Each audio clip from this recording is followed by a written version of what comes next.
Hi everyone, welcome back to my channel. So आज का हमारा टॉपिक है रीडिंग का। आपके पार्टनर की एनर्जीज क्या है। अगर आप बहुत टाइम से अपने पार्टनर के साथ एक नो कांटेक्ट जोन में चल रहे हैं, आप नो कांटेक्ट सिचुएशन में चल रहे हैं, तो उनकी एनर्जीज आपके लिए क्या रिफ्लेक्ट होती हुई दिखाई दे रही हैं, उनकी साइड से क्या इमोशंस हैं, क्या प्रैक्टिकलिटी है उनके माइंड में जो कि चल रही है आपको लेकर। सो आइए देखते हैं। आप अपनी आईज क्लोज करिए, यूनिवर्स से ब्लेसिंग्स लीजिए, उनसे परमिशन लीजिए कि आप ये रीडिंग ले रहे हैं और ये रीडिंग आपसे रेजोनेट करे। So if you are in a no contact zone, then this reading is for you. So let's check what are the energies of your person.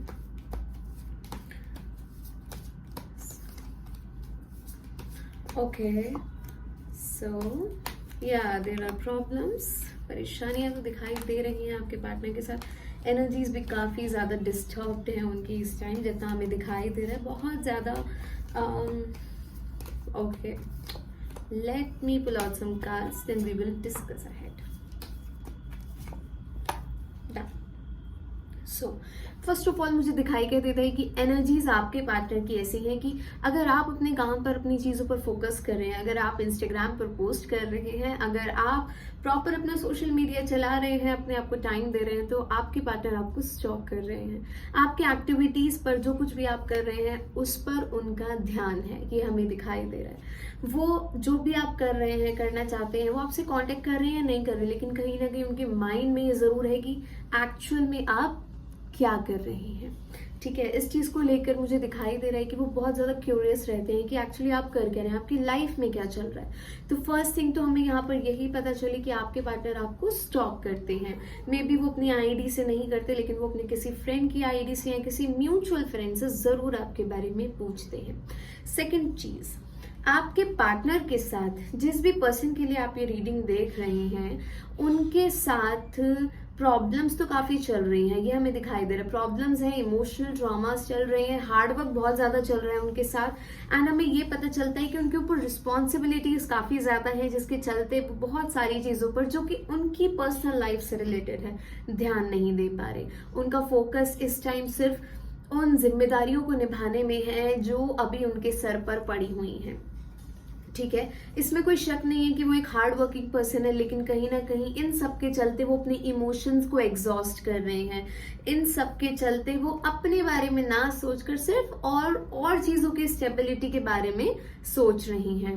And हमें ये भी दिखाई दे रहा है कि फाइनेंशियली तो ग्रो कर रहे हैं, कोशिश कर रहे हैं, लेकिन एक चीज़ और दिखाई देती है, कहीं ना कहीं स्पिरिचुअल लेवल पर उनको इंट्यूशंस आती हैं कि हाँ, आप उनको मिस करते हैं, ऐसा हमें दिखाई दे रहा है। फाइनेंशियल प्रॉब्लम्स आपके पार्टनर के साथ दिखाई दे रही हैं। हो सकता है कि वो जहाँ रहते हैं, जहाँ उनका घर है, वहाँ से कहीं दूर वो जॉब करते हैं, स्टडी करते हैं, या अपने करियर पर फोकस्ड हैं।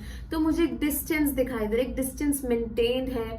या फिर इसमें हमें एक चीज़ और पता चलती है कि आपके पार्टनर को घर से इमोशनल सपोर्ट नहीं है, उनके इमोशंस को नहीं समझा जाता। लेकिन जब वो सोचते हैं चीज़ों के बारे में, जब कभी आपका ख्याल आता है, तब उन्हें पता चलता है कि हाँ, आपने उनको बहुत सारी चीज़ों में सपोर्ट करा और बहुत सारी चीज़ों को लेकर समझा। वहाँ पर वो आपको मिस करते हैं और ये फील करते हैं कि हाँ, उन्होंने आपके साथ गलत करा। ठीक है, आपको एक नो कांटेक्ट जोन में डाल के, बिना किसी एक सॉलिड रीजन के, बिना किसी प्रैक्टिकल रीजन के एक कम्युनिकेशन गैप क्रिएट कर देना, ये अब उनके लिए ही प्रॉब्लम बनता जा रहा है। आप तो अपनी एनर्जीज में कंसिस्टेंट रहना चाहते हो, आप तो अपना ध्यान रखना चाहते हो, बिकॉज आपको ऐसा लगता है कि अगर मेरी वैल्यू नहीं की गई, अगर मेरे बारे में नहीं सोचा गया, तो मुझे अपने ऊपर खुद ध्यान देना चाहिए। वही चीज मुझे दिखाई दे रही है कि आप तो अपनी हीलिंग्स पर वर्क कर रहे हैं। आपको ऐसा लगता है कि शायद ये एक राइट टाइम नहीं है लव लाइफ के बारे में सोचने का, ये एक राइट टाइम नहीं है अपनी लव लाइफ के बारे में बहुत ज्यादा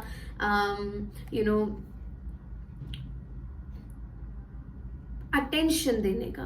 लेकिन इसके चलते अब आप पर्सनल हीलिंग पर ध्यान देना चाहते हैं। आपकी एनर्जीज तो डिस्टर्ब है। क्यों? बिकॉज ये एक ही नहीं, और भी रिश्तों से आपने काफी ज्यादा परेशानियों को झेला है, काफी डिसअपॉइंटमेंट्स को झेला है। लेकिन अब आप चाहते हैं कि आप अपनी चीज़ों पर वर्क करें, आप चाहते हैं कि आप अब खुद के लिए करें जो आप करना चाहते हैं, अपनी एनर्जीज को ठीक करना चाहते हैं, अपने लिए एफर्ट्स करना चाहते हैं। अब आप वो खुद के लिए करना चाहते हैं बिकॉज आपको ऐसा लगता है कि आपने बहुत कर लिया लोगों के लिए, पर आपको वो चीज़ें मिली नहीं लाइफ में जो एक्चुअल में आप चाहते थे।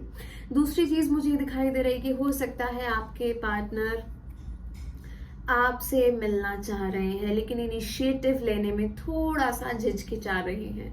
तो यहाँ पर हमें दिखाई दे रहा है कि उनकी एनर्जीज कुछ ऐसी हैं कि वो आपसे मिलना भी चाहते हैं, बट वहीं कहीं ना कहीं बहुत सारी रिस्पॉन्सिबिलिटीज के चलते वो पीछे हट जाते हैं। बहुत सारी चीज़ों के चलते उनको ऐसा लगता है कि नहीं, शायद this is not the right time to meet, this is not the right time to focus on love life. But a time will come जब ये पर्सन खुद आपसे इनिशिएटिव लेंगे मिलने के लिए। बट हाँ, उस टाइम पर शायद आप अपने आप में बहुत ज्यादा चीजों को लेकर प्रैक्टिकल हो जाएंगे। शायद नहीं, एक्चुअली ये तो मुझे बहुत क्लियरली दिखाई दे रहा है कि जिन चीजों को, जिन प्रॉब्लम्स को आप अभी झेल रहे हैं ना, आप धीरे धीरे इतने प्रैक्टिकल हो जाएंगे, आप धीरे धीरे इतना खुद के लिए सोचने लग जाएंगे, सेल्फ लव जो है वो डेवलप होने लग जाएगा सेल्फ एक्चुअलाइजेशन के चलते, जहां आपको ये फील होगा कि मेरी एक इन्नेट नीड है, ये मैं चाहता हूँ, मैं चाहती हूँ कि मैं खुद को ठीक रखूं।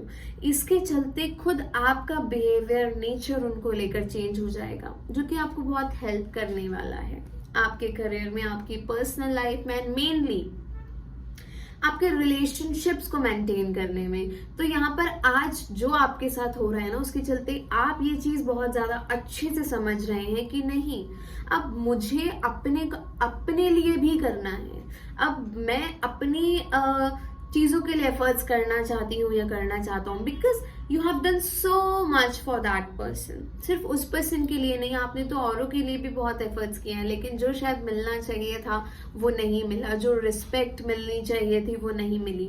तो ये सब जो चीजें हैं ना, अब आपके अंदर चेंज ला रही हैं, ये दिखाई दे रहा है। लेकिन हाँ, आपके पार्टनर आपको मिस जरूर करते हैं, ये मैं जरूर कहूंगी। रियलाइजेशन जरूर है, पता जरूर है उन्हें कि उन्होंने गलत किया है, अपने इमोशंस को उन्होंने दबा तो लिया, उन्हें सप्रेस तो कर लिया, लेकिन उस चीज का कोई फायदा नहीं हुआ, बिकॉज डीप इनसाइड उनको रिग्रेट भी है, उनको दिक्कत भी होती है इमोशनली, और वो इस चीज को लेकर काफी परेशान भी होते हैं। सो देखते हैं कब चांसेस हैं आपके पार्टनर से मिलने के, कब ऐसा हो सकता है कि आप लोगों का एक क्लियर कम्युनिकेशन होगा, जो कि अभी तक नहीं हुआ।